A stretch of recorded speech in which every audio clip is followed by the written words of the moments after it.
मध्यप्राच्य एवं महायुद्धर परिस्थिति ईरान एवं इज्राएल मध्य चली संघर्ष एवं एक नुआ मोड़ नहीं। अमेरिकार राष्ट्रपति डोनाल्ड ट्रंप एक बड़ बयान दे ईरान को सीधासलख चेतावनी देइछन्ते। ट्रंप कहिछन्ति ईरान को बिना शर्त आत्मसमर्पण करने को पड़िबो, नहले यह आक्रमण जारी रहिबो। अन्यपटे ईरान सर्वोच्च नेता अली खामनेई को मृत्यु खबर पर देश में नेतृत्व शून्यता देखा दी। यही समय निर्वासित क्राउन प्रिंस रेजा पहलवी एक भावपूर्ण भिडियो वार्ता जरिया निजको विकल्प नेता भावे उपस्थापन करिसेंते।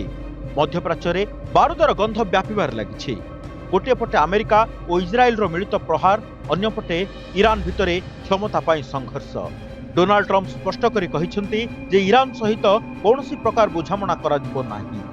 ईरान रे एक सठिक नेतृत्व आसीबा दरकार बोली ट्रंप कहिसेंति। ट्रंप को कहवा अनुसार जदि ईरान नई जाए तेबे सहयोगी देश मान सहायता ईरान अर्थनीति को पुणी थे सुधारिबा पई चेष्टा कराजिबो। सेपटे ईरान पूर्वतन राजपरिवार सदस्य रेजा पहलवी एक बड़ राजनीतिक बयान देइछन्ति। से अरब देशगुड़िक उपर ईरान मिजाइल माड़ को घोर निंदा करने सहित कहते यह आक्रमणात्मक नीति ईरान जनता नुहे बरम वर्तमान शासन व्यवस्थार।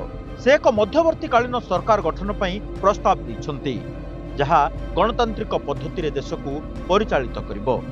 ईरान राष्ट्रपति मसूद पेजेश्कियान कहिसेंति जे किछि देश मध्यस्थता पई चेष्टा करुछन्ति, किंतु ट्रंप कही कड़ा आभिमुख्य पर शांति आलोचना केते सफल हेबो ताहा प्रश्नवाची सृष्टि करिछि।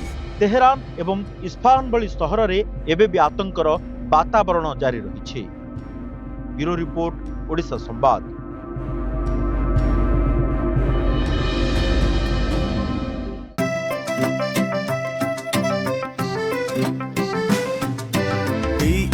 जी चाहता है चलो कुछ ऐसा करेंगे,